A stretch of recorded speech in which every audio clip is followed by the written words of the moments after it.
इस गांव 18 गांव के विद्युतगण, मातृशक्ति, छोटे छोटे बच्चों, बड़ी खुशी की बात है कि आज 3 दिन से आप लोग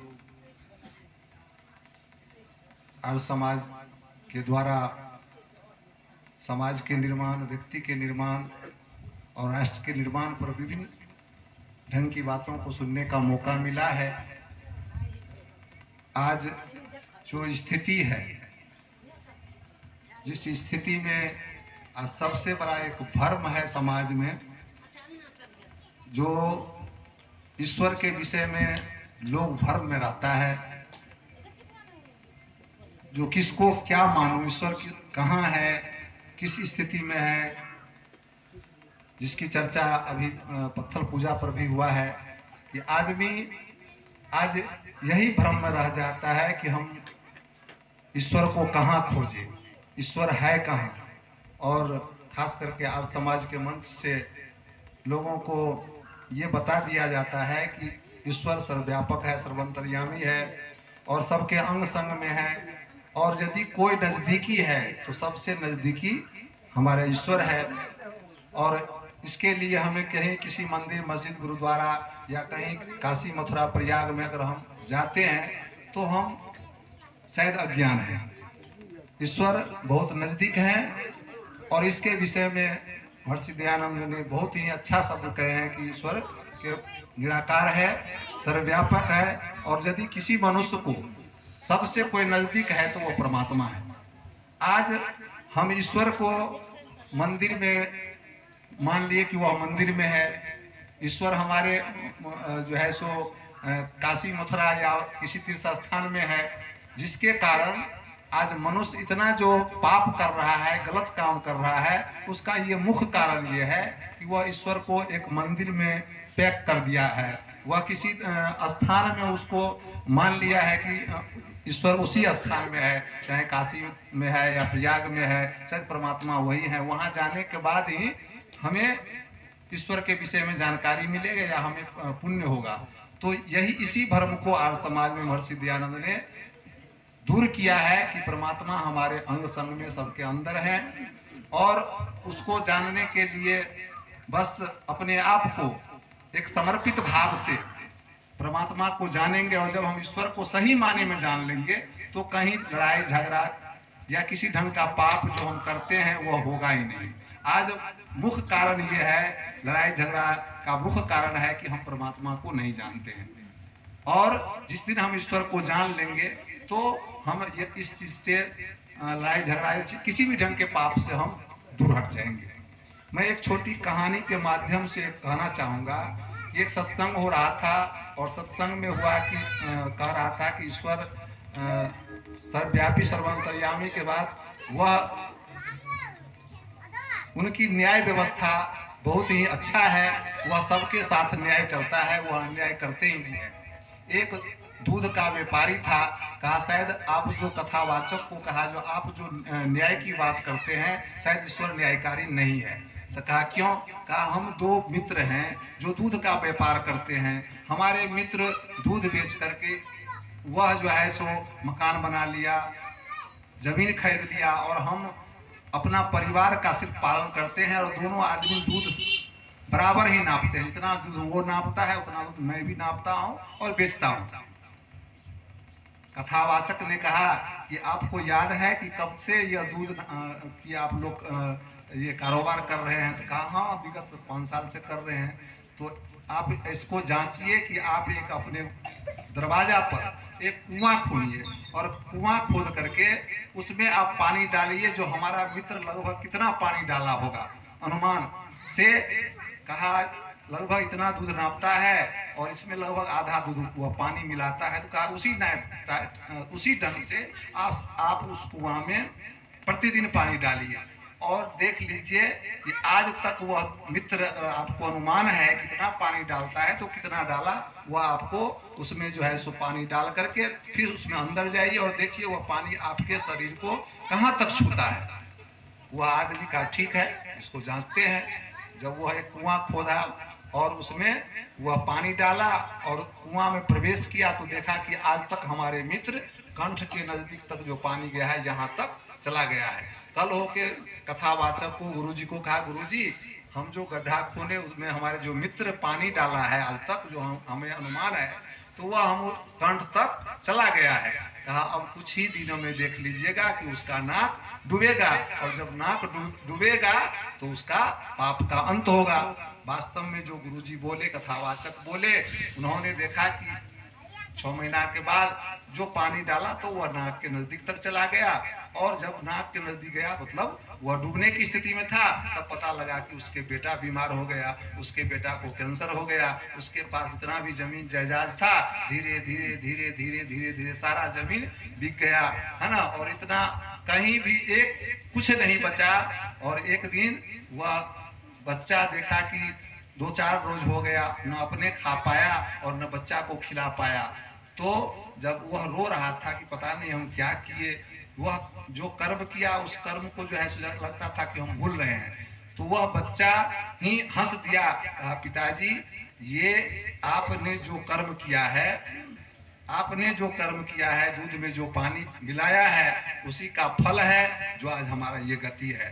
तो कहने का मतलब है कि हम लोग जो भी कर्म करते हैं परमात्मा देख रहा है, और जो आदमी परमात्मा को मानता है वह कभी पाप करता ही नहीं है। इसीलिए हम लोग का जब कोई भी नजदीक है तो ईश्वर सबसे नजदीक है। इसीलिए कोई देखे कि ना देखे, ईश्वर हमको देख रहा है। इसीलिए कहीं भी चोरी करते हैं, बेईमानी करते हैं, या जो भी कोई कर्म करते हैं, या हमारे घर में कुछ ना कुछ घटना दुर्घटना होता है, तो समझिए उसके पीछे कोई ना कोई कारण है जिसके कारण यह घटना दुर्घटना हो रहा है। इसीलिए ये आर्य समाज का मंच लोगों को सावधान करता है कि परमात्मा आपके अंग संग में है। इसके लिए कहीं आपको जाने की जरूरत नहीं है, ना काशी, ना मथुरा, न प्रयाग, न बैजनाथ धाम, कहीं जाने की जरूरत नहीं है। ये ईश्वर हमारे अंग संग में है। आप परमात्मा को अपने अंग संग में जानिए, और किसी भी ढंग का कोई काम जो दूसरे का जिससे दूसरे को दुख पहुंचे, वह कोई ऐसा काम नहीं हो, है ना। आत्मना प्रतिकूलानि परेशान न समाचरित, ये है कि जो काम से हमें दुख पहुंचता है वह काम हम दूसरे के भी लिए भी नहीं करें, यही सत्य है। अगर हमको कोई गाली देता है माँ बहन को तो हमें खराब लगता है, तो हम कोशिश करें हम भी किसी को गाली नहीं दें, यही सत्य है। अगर हमको किसी बात से दुख होता है तो हम भी दूसरे के लिए दुख ये बात का प्रयोग नहीं करें, यही सत्य है। तो अगर इस बात को हम अगर जानते हैं तो ईश्वर को जानते हैं, और जो ईश्वर को जानता है तो उसको कष्ट होता ही नहीं है। थोड़ा सा कष्ट आता है तो वह कष्ट हट जाता है, क्योंकि वह उसके जीवन में किसी को नुकसान करने की बातें नहीं होता है, तो वही संत है। तो इस प्रकार से ईश्वर की चर्चा आर्य समाज इसी ढंग से होता है। महर्षि दयानंद का जो सिद्धांत है इसमें है कि परमात्मा सर्वव्यापक है, सबके अंग संग में है और सबसे नजदीकी है। दूसरी बात का चर्चा आप लोगों को देवता का विषय में हुआ। जो देवता कौन है, तो आपको गुरुजी पहला दिन बता रहे थे कि देवता का भोजन हम लोग कैसे कराते हैं, तो उसके विषय में भी बताए। और देवता के रूप में, भगवान के रूप में हमारे बहुत ही नजदीकी है माता पिता के रूप में। माता पिता के रूप में भगवान है, बड़े भाई के रूप में भगवान है, चाचा चाची नाना नानी के रूप में भगवान है। देवता है वही देवता है, इसी के विषय में आज समाज में बताया जाता है कि वही देवता है। यदि हमारे घर में सास ससुर है, माता पिता है, बड़े भाई है, जो हमारे लिए हमेशा कुछ ना कुछ दिया है, वही देवता है। अगर हम गहील बंदी या किसी भी देवी देवता को पूजते हैं तो समझिए वह देवता नहीं है। यदि आपस में दो भाई लड़ता है तो माता पिता चचा आकर ही उसको छुड़ाता है, तो ये देवता है जिसको महर्षि दयानंद ने और समाज का जो सिद्धांत है उसमें इसी को देवता माना जाता है, न कि गहील बंदी या जो भी काली या कोई भगत जो उसके शरीर पर आता है कि हम पर काली आता है या हम कुछ जानते हैं, तो ये सब उसका भ्रम है। कोई देवी देवता नहीं है। सही देवता देवी देवता हमारे माता पिता है, सास ससुर है। अगर हम उसको देवता मानते हैं तो हम सही माने में सही देवता को पूजा करते हैं। लेकिन अगर हम अगरबत्ती लेकर या धूप लेकर मिट्टी पत्थर को पूजते हैं तो वह देवता है नहीं। ये हम लोगों को भ्रम है, जो हम जो है सो एक अगरबत्ती ले लेते हैं और अगरबत्ती लेकर के कहते हैं कि भगवान हमको जो है सो बेटी का विवाह हो जाए, बेटा को संपत्ति हो जाए, मकान हो जाए, है ना। तो एक अगरबत्ती का 20 पैसा है, 1 रुपया है, और भगवान के लिए से लाखों रुपया मांग लेते हैं। तो भगवान या देवी देवता इतना बेवकूफ नहीं है जो आपको दे देगा, ये हमारी मन की भ्रम है। तो ये देवता के विषय में जो आर्य समाज का खुला मंच है कि माता पिता चाचा चाची दादा दादी के रूप में ये जो है देवता है, ये चेतन देवता है, इसी को पूजा होना चाहिए, इसको आदर सम्मान होना चाहिए। यही आर्य समाज का सिद्धांत है, जिसकी चर्चा हमारे विद्वान लोग आपको बताए ही होंगे। और इस ढंग से यही बातों को हमें जानना चाहिए। अभी हम लोगों को चर्चा हुआ, नारद जी ने बड़ा ही नेता का चर्चा किया है। यह देश जो है सो आपको पता होगा कि यह देश 700 वर्षों तक मुसलमानों का गुलाम रहा है। माने विदेशी लोग आकर के इस देश पर राज किया। 200 वर्षों तक अंग्रेज राज किया है। इस देश में जो बहुत कुछ था, जो बहुत कुछ खत्म हो गया। और हम लोग जो है सो 5000 वर्ष पहले जो महाभारत की लड़ाई हुई, इस लड़ाई में भी बहुत सारे विद्वान लोग मारे गए। फिर अंग्रेज का शासन हुआ, मुसलमानों का शासन हुआ, लोग कुछ नहीं समझ पाए, बहुत सारी चीज भूल गया। पूजा पाठ की विधि, पढ़ाई लिखाई की विधि, सारे चीज खत्म हो गया। और जब से अंग्रेज आए तब से शिक्षा आया कुछ, उसके बाद जो है सो मान ली बहुत चीज का विकास शुरू हुआ। फिर भारत स्वतंत्र हुआ, स्वतंत्रता के बाद बहुत सारी विकास हुई, जिसमें हम लोगों को शिक्षा हुआ। आज हम लोगों का मुख्य कर्तव्य क्या हो जाता है कि हम यदि जिस संतान को अपने दुनिया में लाते हैं उसको अपना शिक्षा दे, उस शिक्षा दे। ये माता पिता का कर्तव्य होता है कि हम अपने बेटा बेटी को पढ़ावे। और अगर हम बच्चे को पढ़ाएंगे तो मेरा भी बेटा एक अच्छा मास्टर बनेगा, डॉक्टर बनेगा, वह जो है राष्ट्रपति बनेगा, प्रधानमंत्री बनेगा, हो सकता है ट्रेन को चलाएगा, हो सकता है एरोप्लेन को चलाएगा, इस देश का रक्षक बनेगा। तो ये मुख्य मेरा काम है कि हम जिस संतान को, बेटा बेटी किसी को लाए हैं धरती पर, तो हम कम से कम ये बात करें कि हम उसको शिक्षा दें। और शिक्षा दे करके उसको इस भारत के अच्छा जगह पर उसको पहुंचाने का काम करे। इससे हमारा कल्याण होगा।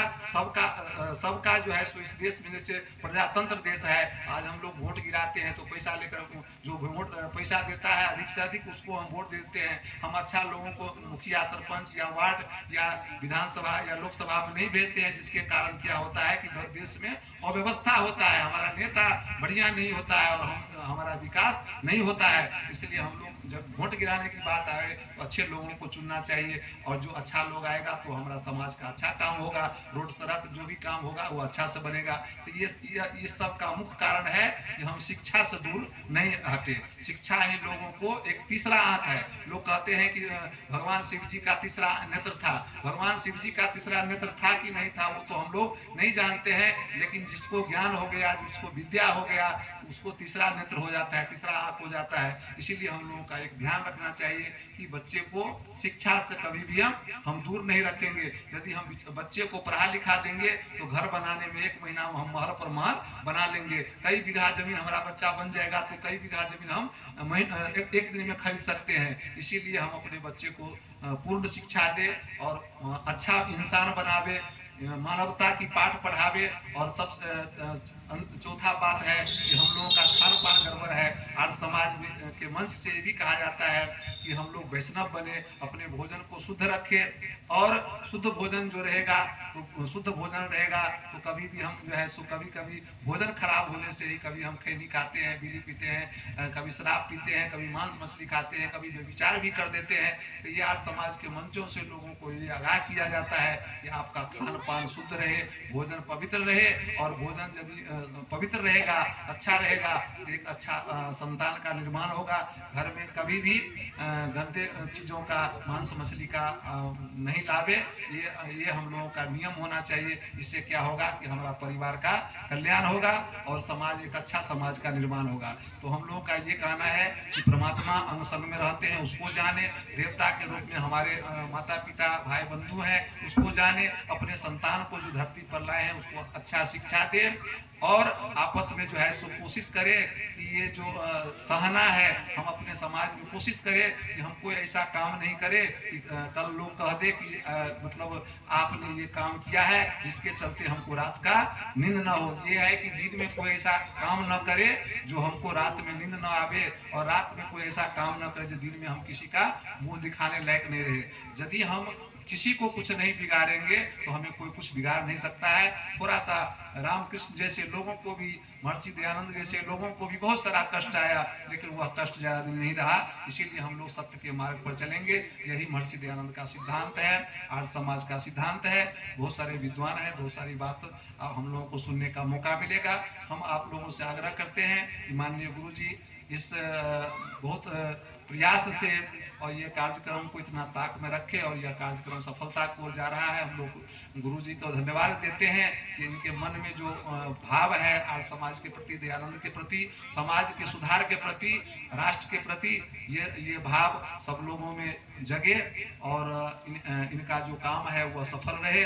इसी के साथ हम अपनी वाणी को विराम देते हैं और बहुत बहुत धन्यवाद इस गाँव के लोगों को, ब्राह्मण बाबू को, जो इनके काम को आपने आगे बढ़ाया। बहुत धन्यवाद। बहुत बहुत धन्यवाद डॉक्टर साहब के। डॉक्टर साहब हमरा